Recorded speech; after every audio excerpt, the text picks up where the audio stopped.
Welcome to Infinite Models. If you like building aircraft, any type of armor,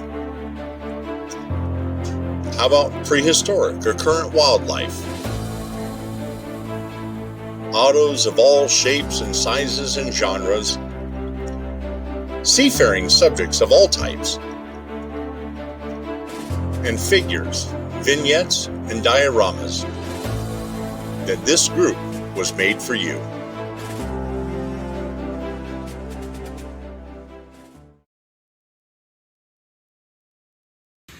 Oscar the Cat. During World War II, the British sank a German warship. And in the aftermath of sinking that German warship, they were picking up survivors and all that. And let's see, Glenn Genest is in from Southern California, and Alex Drake, he knows about him. Okay. Are you talking about our president? Anywho, they sank the German ship, and they're picking up survivors, and lo and behold, on a piece of wood floating in the water is this little black cat. And it's got white paws on the rear and stuff, and they started calling the cat Oscar, and they pulled the cat out of the water. They saved it. Now they've got it on a British warship. And so not long after that, Alex knows about Oscar. Okay. And yeah, how do I forget where the Hindenburg burned? Yeah, leave me alone, Gene. Polish moment, okay? I get those really bad from time to time. My brain just completely seized on Lakehurst. And I've got photographs of the memorial, the marker, where it burned and went down. But anywho. So the British sailors take this cat aboard their warship. And not long after that, the British ship was sunk by a German ship during a war. Well, the survivors of the British ship going down were picked up by another British warship, and in the midst of fishing survivors out of the water, what do they come across?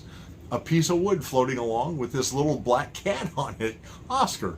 So they take the cat on board, and some of the survivors are telling the second British warship now about Oscar the cat, how they took it in after sinking a German warship, and that ship goes along and it got sunk. And lo and behold, when the survivors from that third ship going down were pulled out of the water, they pulled out Oscar. And he was again floating on a piece of wood in the water, staying alive. So one German warship, two British warships, and Oscar the cat survived all three of them before being taken back to England. And if you don't believe me, here's a photograph of Oscar. And they started calling him Unsinkable Sam, but that's the cat on the quay in England being petted by British sailors, the cat that survived 3 warships sinking. And is that why To Man Overboard flag is called Oscar? I don't know, Jeff. That's a good question, but holy cow, that cat survived 3 ships going down and survived all 3 of them. The next little bit came from a post I saw in Facebook and a reminder of one piece of history and some local history. Over here at Patuxent River Naval Air Station, out on the east side of the base near the water, they have a number of wooden mock-ups of, there's a tank out there, I can't remember what kind of tank, there's some kind of armored personnel carrier, and frankly they're painted up like they belong to an adversary, not like a major adversary, but more like a minor adversary. But they're painted up like that, and these things are made out of wood, and they're lashed down, and they stay out there on the water, and they're reminders of a part of our past where spoofs and decoys like that were set up by various militaries to try to spoof the enemy as to intent and location and size and all of that. And Andrew says, I think that cat is bad luck to any ship that's aboard. Good call, Andrew. He may be. At least he didn't start out on a submarine. So, anywho, they have those things out here, and they're really kind of cool. And Jeff, you're giving the damn story away. So, over in England in World War II, General Eisenhower had actually ordered, and they set up a bunch of inflatable equipment, tanks and trucks and jeeps and equipment, and like the Higgins boats and stuff. They had all this stuff set up well north of where they were actually preparing for the D-Day crossing and landings. And the reason they did that was so that the the Germans would see that stuff and keep their defenses well north in France and away from the actual landings at, Pointe du Hoc and whatnot. So, yeah, so we had done that to spoof the Germans. And ironically, the Germans had also tried to do the same thing to spoof the Allies. And they built an entire airfield, hangars, aircraft, refueling trucks, all of it made out of wood. But the British knew what they were doing. And, we had the F-6 Mustangs and the F-5 Lightnings, the photo recon birds, and the British had Spitfire, PRU Spitfires, and Mosquitoes that all had cameras in them. So, the Germans were setting this up knowing it would all be discovered. And the Allies had seen all this, but through our intel, we also knew that it was all fake. And so the British you talk about a stoic, very cool people. They just sat back and let it happen. And as soon as that base was finished, they sent a lone bomber over and dropped a single wooden bomb right into the middle of the German wooden airbase, just to let them know, we know what you're doing, and we're kind of on to you. So I got a real chuckle out of that, the fact that they actually planned out and executed a bombing mission with a wooden bomb to let the Germans. Those were two stories I thought were really kind of cute. Oscar the Cat, the Unsinkable Sam, and the British dropping a wooden bomb on a German wooden airfield. What a riot.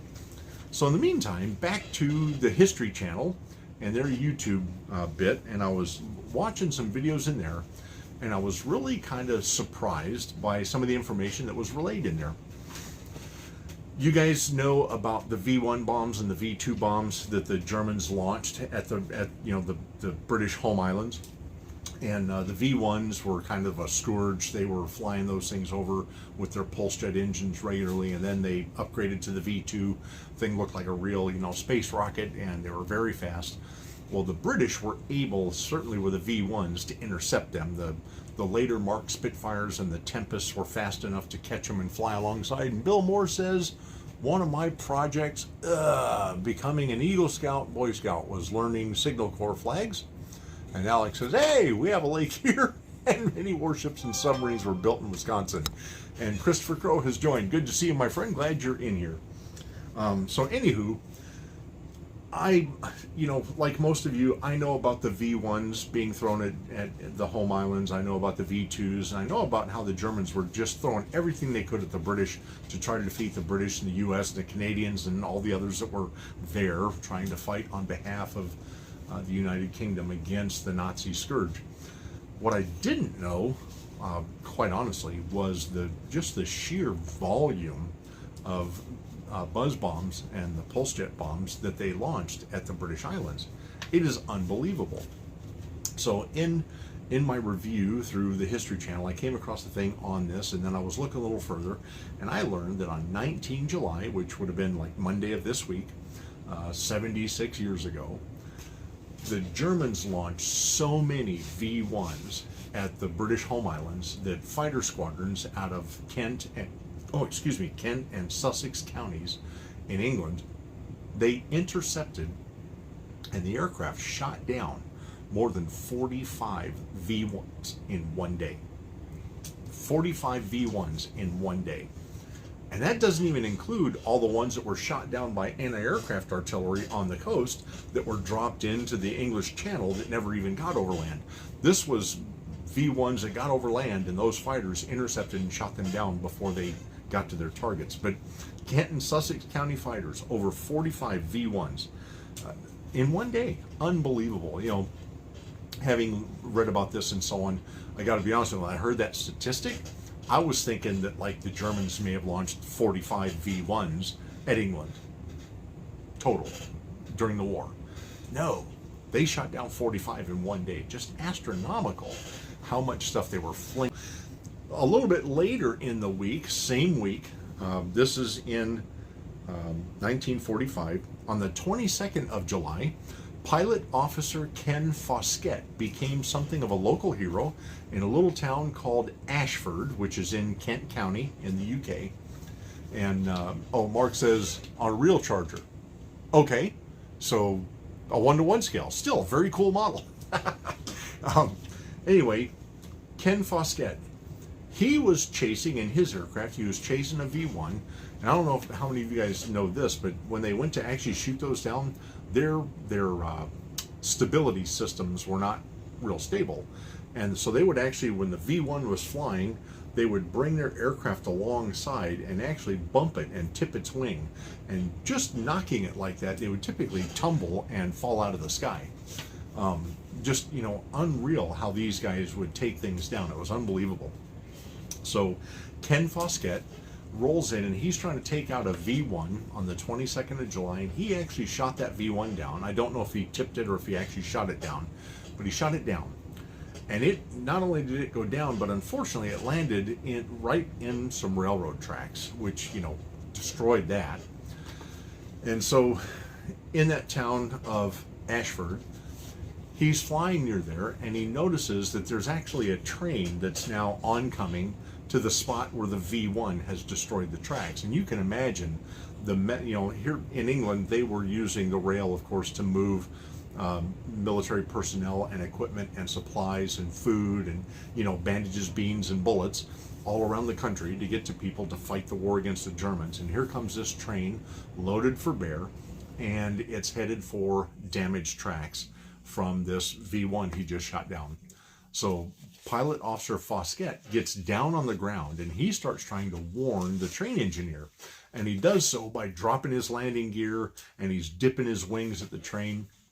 And the engineer finally figures out that this guy's trying to warn him off, and he stopped the train.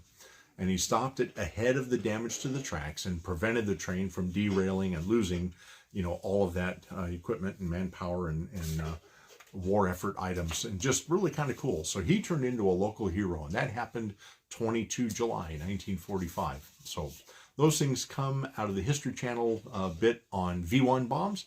I thought those were kind of interesting stories.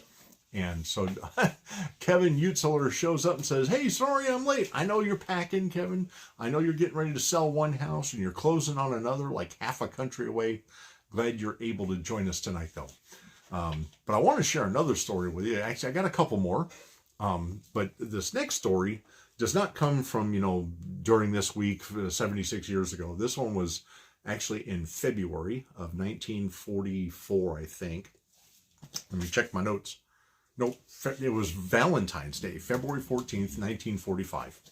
So lead aircraft woman Margaret Horton, she was part of the Royal Air Force, the Women's Auxiliary Air Force. "Hey, Stanley, good to see you, buddy. Howdy, y'all," he shouts from Killeen, Texas. "Good to have you in here, buddy." So lead aircraft woman Margaret Horton. What some of the WAAF people would do is when they're going to taxi a Spitfire out, especially on windy days, they would have somebody sit on the elevator. You'd hold on, they'd grab a hold of the vertical tail, sit on the elevator, and then with their other hand, they'd grab the movable part of the elevator, and the plane would taxi out, and they would hold it down so it wouldn't, rise in the wind. It naturally wants to fly, and it's tough to, kind of steer when your steering tail wheel is not on the ground. So this gal jumps on the aft end of the airplane. And the way they did this was when the aircraft finished out on the taxiway and was getting ready to turn onto the grass, runway, the person on the tail would kind of give the elevator a jiggle. They yank it up and down several times so the stick moves around in the pilot's hand, and he knows they're ready to hop off. So he can hit the brakes, stop the airplane, they hop off, and then he pulls out on the flight line and the runway and takes off.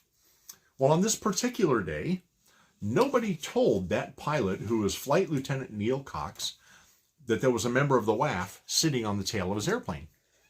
And so he starts taxiing out, and Margaret Horton had, in an interview with her, she noted that her words were the squadron was running kind of a slap-happy way. So she's not surprised that something a little dumb happened.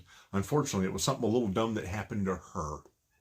So nobody told Flight Officer Neil Cox that there was somebody on the tail, and he's taxiing out, and she's sitting on the tail, holding the elevator, holding the rudder, and he gets out near there and just kind of makes a casual, he throws his arm out the window, he's got the hood back, he kind of throws his arm out. It wasn't really a hand signal, but she read it as one that basically was, "Don't get off yet." So she sat on the elevator. And this guy turns and lines up on the runway, and he firewalls the throttle. And she realizes that she is sitting out in the open on the elevator on a Spitfire and is now headed for takeoff. Her wits were about her. She threw herself to the left and kind of rolled so that the vertical stab caught her in the midsection. So now her legs are, right leg is under and left leg is over the right elevator. And her torso is on the vertical stab, and she's laying her torso across the left elevator, the fixed portion, and she has a death grip with her left hand on the aft end of the moving part of the elevator. And this guy goes roaring down the runway with lead aircraft woman Margaret Horton outside on the airplane. Well, another WAAF saw what was happening, and she turns and runs and grabs a mechanic sergeant and tells him, and he goes running to the tower and notifies them. So the tower calls Flight Officer Cox and says, hey, get in the pattern and land the airplane. Now this guy, between the elevator being sluggish because she's got a death grip on that puppy, and the airplane is really tail heavy, but he can't see back there, so he doesn't know what's going on.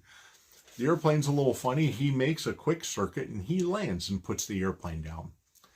And poor Margaret Horton climbs down off the airplane. That's when Flight Officer Cox realizes he had a woman laying across the back of his airplane with a death grip on the elevator. She climbed down off that airplane and starts marching for the hangar. And when folks went to approach her to see if she was okay, she just announced to them that she had to go change her panties and have a cigarette, and she'll be ready to return to work. You talk about, man, that gal was hardy. And I'm going to go change my panties and have a cigarette, and I'll go back to work. Now, the real shame in this whole story is lead aircraft woman Margaret Horton was taken to the British Royal Air Force equivalent to an Article 13 hearing, and she was fined for losing her beret when it flew off of her head in the slipstream on the aft end of a Spitfire flying around the pattern with her hanging onto the tail. They found her guilty and fined her for losing her beret, a piece of her uniform. Absolutely unbelievable. Poor gal. But that was Valentine's Day. What a Valentine's Day. Mwah, here's your kiss, sweetheart. I'll take you for a lap around the pattern while you just hang on to the tail of my Spitfire. I read that story and I went, oh my God, I had to share this with you guys. Unbelievable. So the last story for tonight, and then we're just going to get into shooting the breeze a little bit. The last story for tonight I found was really talk about another one that could have had just terrible ramifications. I don't know how many of you know what a BAC 111 is, the British Aircraft Corporation Model 111. It was a small airliner, mid-size airliner. And in 1990, there weren't a whole lot of BAC 111s in the sky, but it just so happened that British Airways Flight 5390 happened to be a BAC 111. And it was taking off out of Birmingham in the United Kingdom, and it was flying to the Spanish Isle of Malaga, which is a resort, right? So they've got 81 beachgoers in the airplane, and the crew, which was a couple of stewards, a pilot, co-pilot, and a navigator. And they're taking off out of Birmingham, and as the aircraft takes off, it's a nice sunny Sunday afternoon, heading to the beach, right? Good time. The aircraft takes off and begins its climb out. Well, the pilot, who is a gentleman by the name of Tim Lancaster, he took his shoulder harness off and he loosened his lap belt. And not long after he does this, just to be comfortable, right? He takes off the shoulder harness, loosens his lap belt. He's pulling back on the stick, and they're climbing, and they get up to 17,300 feet, and boom! The pilot side windscreen and part of the canopy blow off, like externally blow out and off the airplane, pressurizing the cabin, climbing through 17.3. The moment that happened, the pilot was sucked up and yanked out through this gaping hole in the canopy. The only saving grace is that his knees caught on the framing of the windshield that was still there, and his heels were caught in the yoke that he was just a moment ago holding. And he is flailing, beating on the top of the airplane. Well, the co-pilot, who was not flying the airplane, only now is, he's wrestling to get control of the airplane, and the sudden movements and whatnot in the airplane caused the pilot to slip off the top of the airplane over to the side and further out of the cockpit area. So one of the stewards, a gentleman by the name of Nigel Ogden, he jumps into the cabin area and he grabs the pilot, Tim Lancaster's, ankles, and he starts holding on to the guy. Well, the dude was unconscious. When he got sucked out, literally the oxygen was sucked out of his lungs, the sudden change in temperature, being in the slipstream, banging through the canopy. He's unconscious. His eyes were wide open. And Stewart Ogden said he will never forget that look, because the pilot is literally right there. He's holding his ankles. He's bent up at the knees out the top of the canopy, and his head in the slipstream is beating against the glass. Eyes wide open. They all just knew he was dead. Well, the pilot got control of the aircraft, and they turned and they started descent back into Birmingham Airport. And because of the, when you're up at that altitude and at the speed they're going, it's a jet, it's really, really cold. And Stewart Ogden, Nigel Ogden, he started getting frostbite, and he was losing his grip on the pilot. So another steward comes in and took over for him, grabbed the pilot. But in the handoff, he went from knees, caught in the windscreen, to ankles. Now 90% of his body is outside of the airplane. He's literally holding on to him by his ankles. They got the airplane back on the ground. The pilot is slumped, falling off the side of the airplane. And they pulled him back into the cabin. But he was merely unconscious. They all thought he was dead. They got the pilot, what was he? Just a pilot. He didn't have a grade or a rank. So this pilot, they pull him back into the cockpit, and he woke up. And the first thing that the pilot, Mr. Lancaster, says is, "I want to eat." And the steward, Nigel Ogden, is just like a pilot. First thing he thought of when he woke up was, "I want to eat, I want to drink."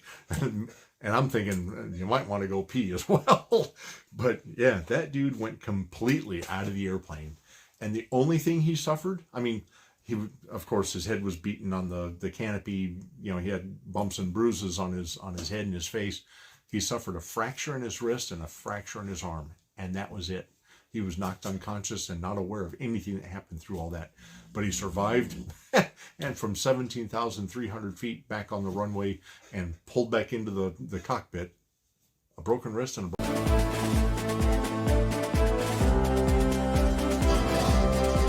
We hope you have enjoyed this Infinite Models presentation.